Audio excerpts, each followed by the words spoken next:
Travis Wayne Goodsell. John Dehlin is finally getting to a video today, right now. He's doubling down on being exposed for a fraud with psychology, and so he's trying to deceive you guys. So again, this is another warning about John Dehlin. He does not get it. And you guys are paying the price for it if you watch his channel and you believe in him and you follow him and you trust his information from the guests that he has on. He's got an integral coach. An integral coach is a new creation. So that needs to be understood. So they consider themselves philosophers rather than psychologists. See how he's trying to deceive you? Psychology is a pseudoscience. Philosophy was in its origins a legitimate, sound argument, science pursuit. The whole concept of what identifies a fallacy came from the ancients. But today's philosophy, they are recognizing that psychology has a negative effect on society. Noom is still doing it with their commercials. The one knucklehead says, it says it's psychology, all I know is it works. Yeah, you've been brainwashed, buddy. So don't be fooled with the changing of the names.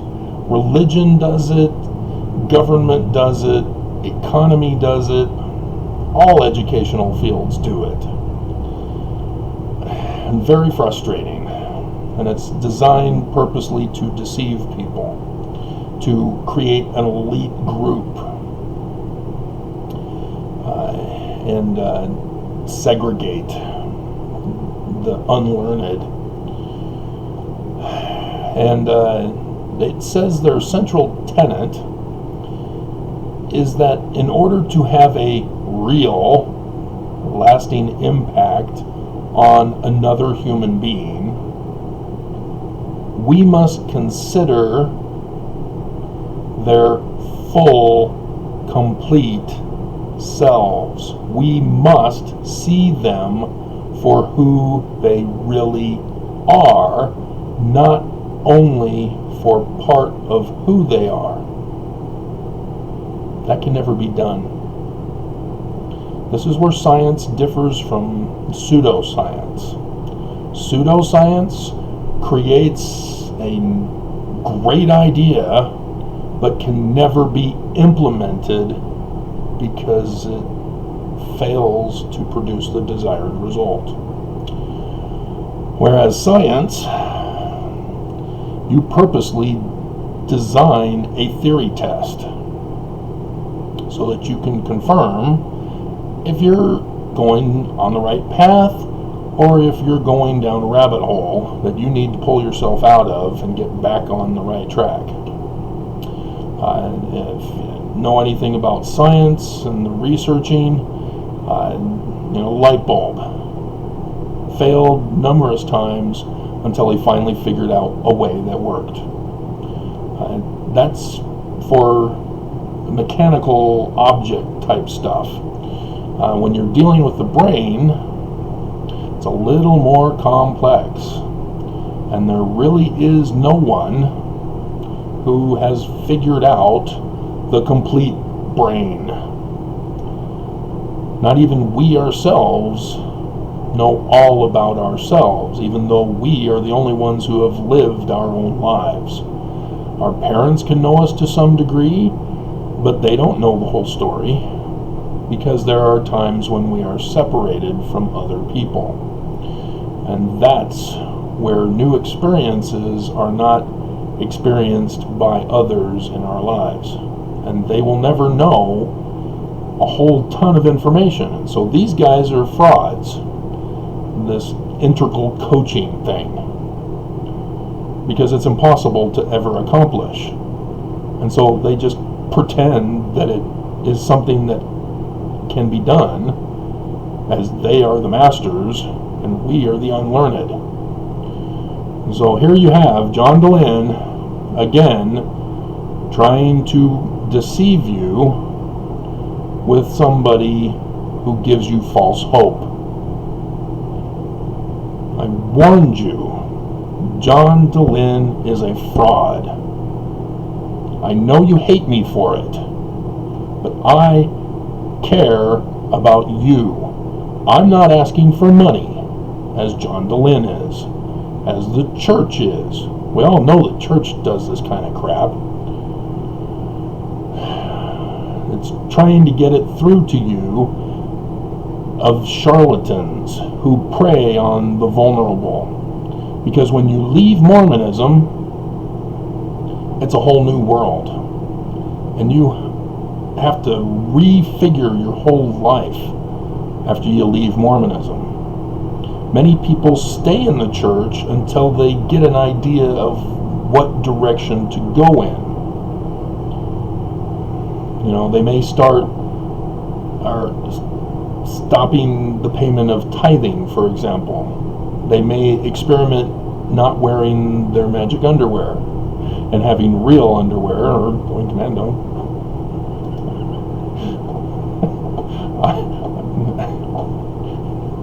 But the biggest problem that Mormons who leave the church have is social interaction, especially when you live in a predominantly Mormon area, because fascism rules Mormonville here. Because in fascism, the whole concept is the symbol of fascism. And they tell you in at least priesthood meetings, I don't know if Relief Society meetings also get the same lesson. I understand Relief Society gets the chewing gum example for women. But for the fascist example is that Mormons need to stick together.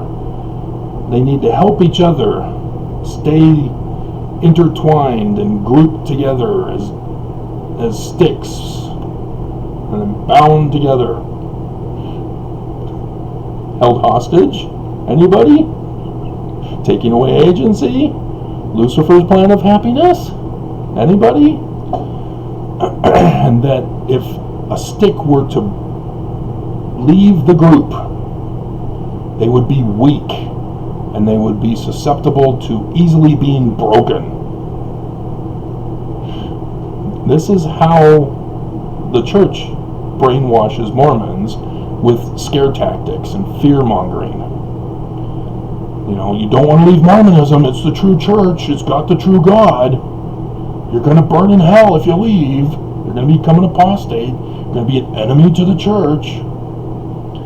And, you know, as little kids, especially who are vulnerable, having no experience in life, with parents who do the same thing as the leaders teach them to do,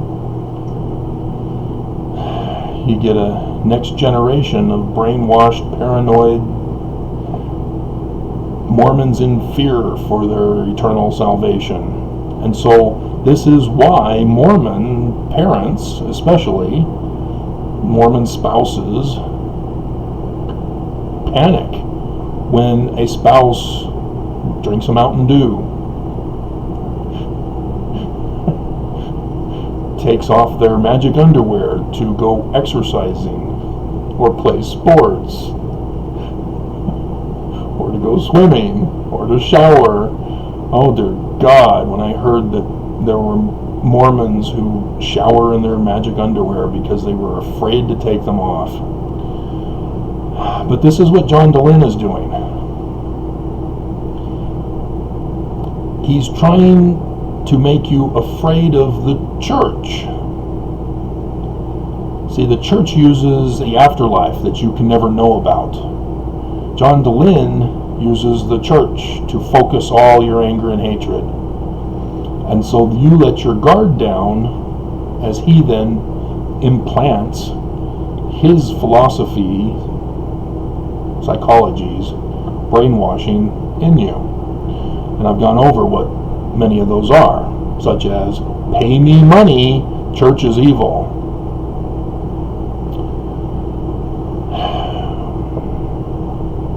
And so, please, I beg you, don't fall for his or the church's trap. Now, if you want to know how to live your life, I did that video. Nobody cares. But you have to decide if you want to live a spiritually religious life or not. And whether or not that spiritual religious life is going to contain information that can never be proven, or if you're going to live in reality. You can live a spiritually moral life in reality. Not the lies of John Dehlin, who says that Joseph Smith is the bad guy because the current church says he is. The church is lying, and John Dehlin is enhancing that lie of the church. I have a regular viewer, so a shout out to you. You made a comment that said that Joseph Smith was bad too. No, he's not. This is the whole point, that the church wants me assassinated and not excommunicated. It's because Joseph Smith is a good guy. He's not evil. He's not a fraud. He literally wanted to help save America with his dad. And they put him on the pedestal as a distraction from the real story of history. The truth about what happened and why it happened. Because their lives were in danger. And as we all know, Joseph still ended up assassinated. It wasn't from neighbors who were anti-religious and didn't want the freedom of religion. It was because of the Danites, the secret Gadianton group that infiltrated the Smiths organization through Brigham and Heber C. Kimball. Brigham Young and Heber C. Kimball. So please,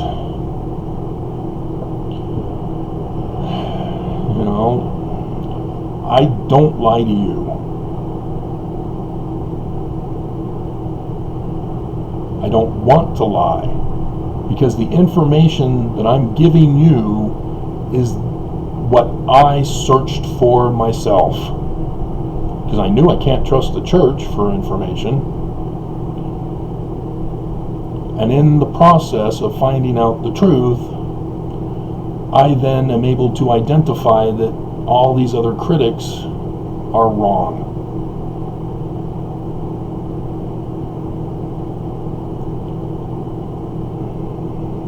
So, and the first one that I did was ancient languages. And that should have been the first one for everybody. Book of Mormon claims it's an ancient Egyptian document. Book of Abraham, we have the ancient Egyptian document. And so I needed to find out, and that was the direction I first took. I found out the truth using science, not philosophy of the modern type. Philosophy of science, yes. And definitely not psychology. Because psychology purposely encages you and holds you hostage in a box category thinking process. It's the best way I can think of it for you. It's like, are you Republican or are you Democrat? What if you're not either? Then they'll say, oh, you're liberal. Greenpeace? Oh, okay, well, you're liberal. See, they still put you in the category. They consider you under the umbrella of liberal Democrat. So progressives, for example, they're Democrat, but they're the left-wing subcategory under Democrat. That's the trap. See, it's in our government, it's in our economy, it's in our religion, it's in society even. And so I'm fighting an uphill battle, because when in a war you want the higher ground, you have a much better advantage because gravity is on your side and much better tactical strategy being up high than being at the bottom. So, alright, just had to get that warning out there, because he's saying this is a part 1, so he's going to do a part 2. Please, I beg you, don't be deceived.